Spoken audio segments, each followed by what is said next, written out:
तारीख भी साथ है, महीना भी साथ है, तुम्हारा भी साथ है, हमारा भी साथ है। भारत के 28 राज्यों में उत्तराखंड के प्रमुख शहर हल्द्वानी में आप सभी का स्वागत है।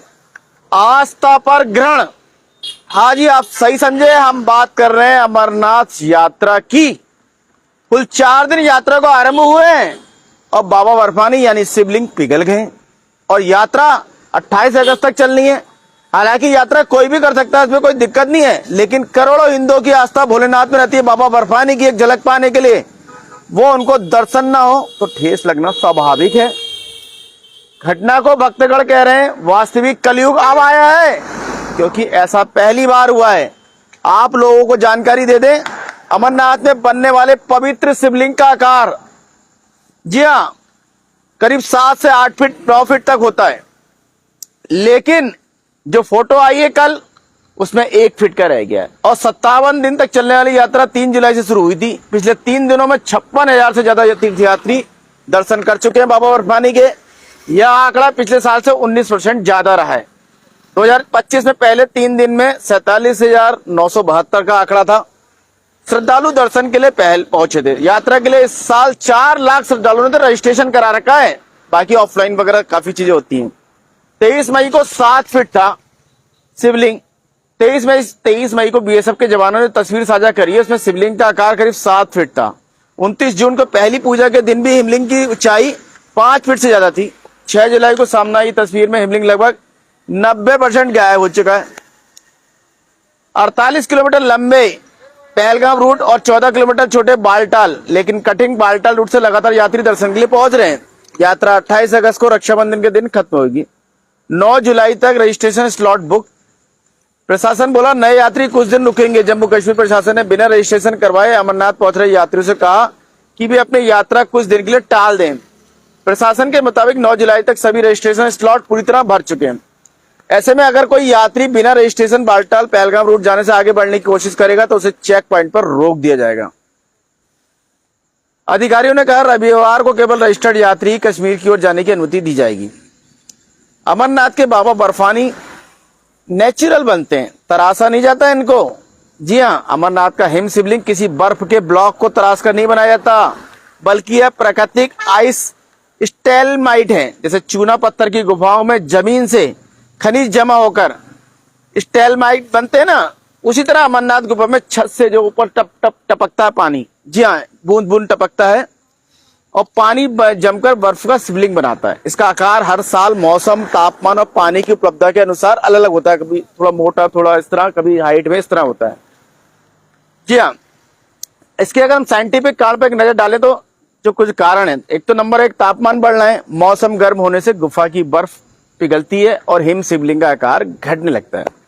दूसरा, श्रद्धालुओं की संख्या, हजारों श्रद्धालुओं की मौजूदगी से गुफा इस तापमान का थोड़ा बढ़ जाता है, जिससे बर्फ तेजी से पिघलने लगती है। तीसरा है टपकने वाले पानी में बदलाव।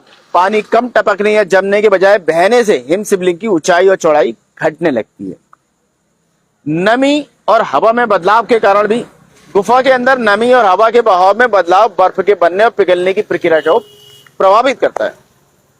मौसम में बदलाव, कम बर्फबारी, ज्यादा बारिश, गर्म हवाएं भी शिवलिंग के आकार को प्रभावित करती हैं।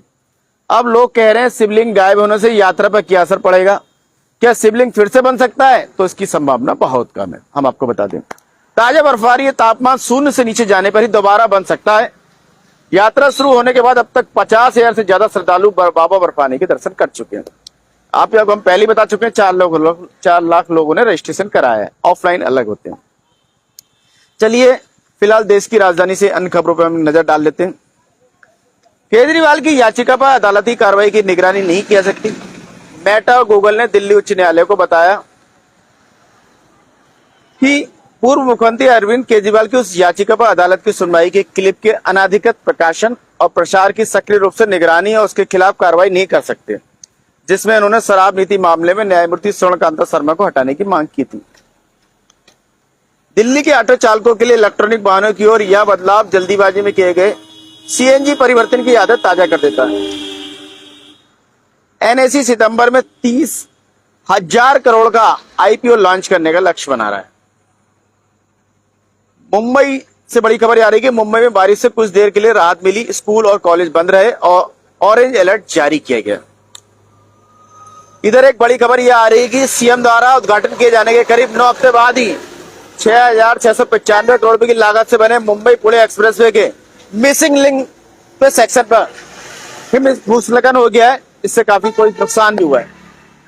गुजरात से बड़ी खबर यह आ रही है कि 2008 अहमदाबाद सिलसिलेवार बम धमाके में उच्च न्यायालय ने 38 लोगों की मौत की सजा बरकरार रखी है।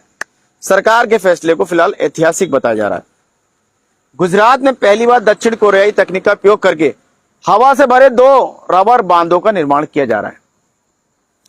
गुजरात के भावनगर में एक किशोर एशियाई शेर ने पशुपालक पर हमला किया। अधिकारियों का कहना है कि प्रारंभिक जांच से पता चलता है कि जानवर को उकसाया गया है, जिससे घबराहट पैदा हुई। हमले की घटना घटी और ये वाला वीडियो लगातार वायरल हो रहा है।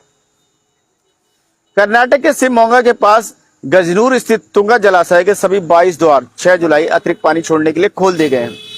जल ग्रहण क्षेत्र में भारी बारिश के बाद जल प्रवाह बढ़ने से जलाशय का जल स्तर जो है 4 जुलाई को अधिकतम स्तर पर पहुंच गया था।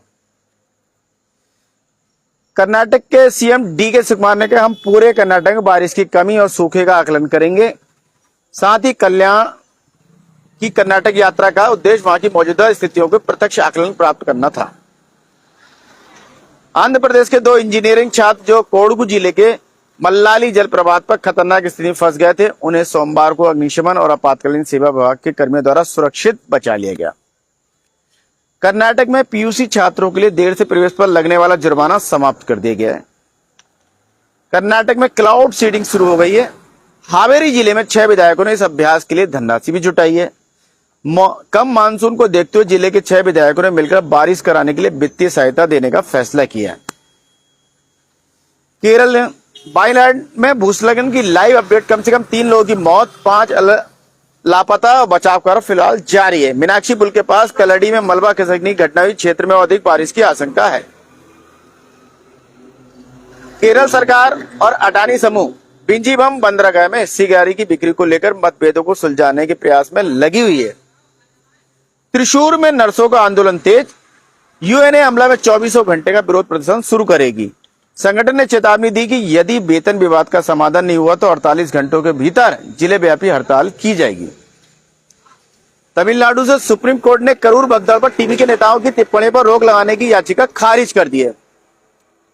तमिलनाडु के मंत्री निर्मल कुमार ने कहा कि सरकारी वकीलों की नियुक्ति पारदर्शी तरीके से की जा रही है।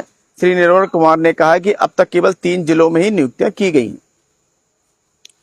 तमिलनाडु में 17 अगस्त से चुनिंदा दस्तावेजों के लिए ऑनलाइन पंजीकरण शुरू कर दिया जाएगा। मछुआरों और पर्यावरणविदों ने कुंडलाबोर बंदरगाह विस्तार पर सार्वजनिक सुनवाई रद्द करने की मांग की है। तमिलनाडु सरकार ने पोरूर और चेंगलपट्टू में विस्तार परियोजनाओं के लिए हिटाची के साथ 1000 करोड़ रुपए के समझौता ज्ञापन पर हस्ताक्षर किए हैं। तमिलनाडु में पॉक्सो के लंबित मामले और यातनापूर्ण प्रक्रिया यौन शोषण के शिकार बच्चों को और अधिक पीड़ित कर रही है। इस पर तीव्र एक्शन लिया जा रहा है सरकार की ओर से। आंध्र प्रदेश के मछुआरों को उड़ीसा के पुरी और पारादीप के तट से बचाया गया।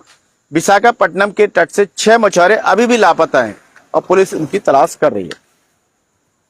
पश्चिम बंगाल से खबर आ रही है, अमित शाह ने कोलकाता में श्यामा प्रसाद मुखर्जी की प्रतिमा की आधारशिला रखी। अमित शाह ने सोमवार को कोलकाता में भारतीय जनसंघ के संस्थापक श्यामा प्रसाद मुखर्जी की 125 फीट ऊंची प्रतिमा की आधारशिला रखी। यह उनकी 125वीं जयंती का अवसर था। शाह ने इस अवसर पर शुभेंदु की तारीफ भी की। ममता बनर्जी ने बारुईपुर की नाबालिग के बलात्कार और हत्या के विरोध में सड़कों पर उतरकर प्रदर्शन किया और उनके संग इस दौरान सैकड़ों महिलाएं और लोग शामिल थे। पश्चिम बंगाल की राज्यसभा की 3 सीटों पर उपचुनाव 24 जुलाई को होंगे। चुनाव आयोग टीएमसी के 3 राज्यसभा सदस्य सुखेंदु शेखर राय, सुष्मिता देव और प्रकाश सिंह बराइक ने विधानसभा चुनावों में पार्टी की हार के बाद पार्टी नेतृत्व में मतभेदों के चलते जून में अलग अलग तारीखों पर इस्तीफा दे दिया था। लिहाजा वहां उपचुनाव होंगे। आंध्र प्रदेश मोदी जुलाई के अंत तक भोगापुरम हवाई अड्डे का उद्घाटन करेंगे। दर्शकों को जानकारी दे दें, जीएमआर समूह द्वारा 2200 करोड़ एकड़ भूमि पर निर्मित 4500 करोड़ रुपए की लागत वाला हवाई अड्डा भी परिचालन के लिए तैयार है। इसी माह पीएम मोदी शुभारंभ करेंगे। आंध्र प्रदेश सरकार ने नेथन्ना भरोसा योजना की घोषणा की। एपीसीओ के बकाया भुगतान किया गया है। सेंटर फॉर लिबर्टी ने तिरुपति में संपत्ति का अधिकार कार्यालय खोला। सेंटर फॉर लिबर्टी ने तिरुपति में राज्य का पहला संपत्ति का अधिकार कार्यालय खोला है, जिसका उद्देश्य धारा 22A सूची के पीड़ितों के साथ कोऑर्डिनेशन स्थापित करना है। मध्य प्रदेश के मुख्यमंत्री द्वारा गांव की सड़क का उद्घाटन करने के एक दिन बाद बारिश में सड़क का कुछ हिस्सा बह गया। क्षतिग्रस्त हिस्से के वीडियो इंटरनेट पर वायरल हो गए, जिसमें स्थानीय लोग अधिकारियों और निर्माण एजेंसी की लापरवाही का आरोप लगा रहे हैं। मध्य प्रदेश सरकार ने नए कानून के तहत वक्फ बोर्ड का पुनर्गठन किया है। हिंदू सदस्यों को शामिल करने पर आलोचना हुई। बिहार में बांकीपुर उपचुनाव के लिए बीजेपी ने अभिषेक कुमार को मैदान में उतारा है, जबकि जन स्वराज पार्टी के संस्थापक प्रशांत किशोर भी दौड़ में है, जबकि राष्ट्रीय जनता दल ने रेखा गुप्ता को मैदान में उतारा है। भारत में अवैध रूप से रह रही यूक्रेनी महिला को नेपाल सीमा के पास गिरफ्तार किया। भारत नेपाल सीमा के पास स्थित हरपुर पुलिस स्टेशन में महिला के खिलाफ आधिकारिक शिकायत दर्ज कराई गई है। फिलहाल असम में 8 वन्यजीव अभयारण्य और 281 आरक्षित वन अतिक्रमण के शिकार हैं। ये आज विभाग की ओर से बयान जारी किया गया। मुख्यमंत्री के अनुसार असम से 40 वर्षों से 31,779 अवैध प्रवासियों को फिलहाल निर्वासित किया गया है। NHIDCL ने मणिपुर की राजधानी तक जाने वाले कम परेशानी वाले राजमार्ग के निर्माण को दिसंबर तक पूरा करने का लक्ष्य रखा है। हालांकि ऐतिहासिक रूप से यह राजमार्ग मौसम की मार झेल चुका है, लेकिन मई 2023 में हुए जातीय संघर्ष के कारण पसंदीदा NH2 तक पहुंच प्रतिबंधित हो जाने के बाद राष्ट्रीय राजमार्ग 37 का रणनीतिक महत्व बढ़ गया है। मणिपुर में बंदूकधारी ने घात लगाकर किए हमले में असम राइफल के 2 जवानों को मार डाला। यूपी से इलाहाबाद उच्च न्यायालय ने विवाह की समान कानूनी आयु को बरकरार रखा है। कहा कि सरिया कानून विवाह कानून संशोधन अधिनियम को रद्द नहीं कर सकता। राम मंदिर ट्रस्ट ने स्पष्ट किया कि चंपत और अनिल मिश्रा ट्रस्ट के सदस्य नहीं है। 22 जुलाई को होने वाली अगली बैठक में यह निर्णय ले सकता है कि क्या भारतीय वन सेवा के सेवानिवृत्त अधिकारी कृष्ण मोहन को चंपत राय के स्थायी प्रतिस्थापन के रूप में नियुक्त किया जाए या न किया जाए। यूपी सरकार जरूरतमंदों को कल्याणकारी योजनाओं का लाभ दिलाने के लिए प्रतिबद्ध है। योगी ने कहा, जनता दर्शन का आयोजन किया और राज्य के विभिन्न जिलों से आए सभी याचिकाकर्ताओं से मुलाकात की और उनकी शिकायतों सुना। अधिकारियों को कहा इनकी शिकायतें जल्द से जल्द हल की जाएंगी। राम मंदिर चंदा गबन मामले में अयोध्या पुलिस ने 3 और लोगों को हिरासत में लिया। राजस्थान से अशोक गहलोत के अनुसार RSS BHP में अयोध्या में राम मंदिर प्रशासन पर कब्जा कर लिया। राम मंदिर में चंदे की कथित चोरी को लेकर कांग्रेस ने भाजपा और संघ परिवार अपना हमला तेज कर दिया। फिलहाल जयपुर में एक ट्रक के सड़क किनारे नाले के ढक्कन पर चढ़ने से कम 3 बच्चों की मौत हो गई और 2 घायल हो गए। जम्मू कश्मीर की डोडा में अचानक आई बाढ़ से कई इमारतें और वाहन क्षतिग्रस्त हो गए। जम्मू की तरह कश्मीर में भी कमल खिलेगा, भाजपा अध्यक्ष नितिन नवीन का आज ये बड़ा बयान आया है। स्थानीय खबरों में श्री राम मंदिर के चढ़ावा चोरी प्रकरण की सुर्खियों के बीच बद्रीनाथ धाम में भी चढ़ावा चोरी की बात पिछले 4 दिनों से चल रही है और इससे हड़कंप भी मचा हुआ है।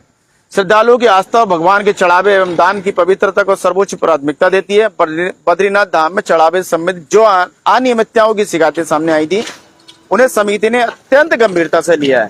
श्री बद्रीनाथ केदारनाथ मंदिर समिति अध्यक्ष हेमंत द्विवेदी ने बताया, जैसे ही मामला संज्ञान में आया, बिना किसी देरी के संबंधित कर्मचारी से स्पष्टीकरण मांगा गया और निष्पक्ष जांच के लिए 4 सदस्यीय समिति का गठन किया गया। जांच समिति की प्रारंभिक आख्या में प्रथम दृष्टया अनियमितताओं की पुष्टि होने के बाद संबंधित कर्मचारी व्यक्तिगत सहायक प्रमोद नौटियाल को तत्काल प्रभाव से निलंबित कर दिया गया। इधर सितारगंज में सेवा सुशासन एवं समर्पण सप्ताह के तहत शिविर आयोजित हुआ। 28 विभागों ने जन कल्याणकारी योजनाओं की दी जानकारी। कैबिनेट मंत्री सौरभ भगोड़े की अध्यक्षता में राज्य सरकार के सेवा सुशासन एवं समर्पण कार्यक्रम के अंतर्गत महाराजा अग्रसेन ट्रस्ट सितारगंज में सेवा सप्ताह शिविर का आयोजन किया गया। शिविर में विभिन्न विभागों द्वारा स्टॉल लगाकर पिछले 5 वर्षों की उपलब्धियों तथा जन कल्याणकारी योजनाओं की जानकारी आम जन तक पहुंचाई गई। रुद्रपुर में सांसद अजय भट्ट ने कलेक्ट्रेट सभागार में जिला विकास समन्वय एवं निगरानी समिति यानी कि दिशा की बैठक के दौरान केंद्र सरकार की जन कल्याणकारी योजनाओं की गहनता से समीक्षा करते हुए कहा कि कार्यों को समयबद्ध तरीके से पूर्ण करना सुनिश्चित करें। अधिकारियों को निर्देश दिए।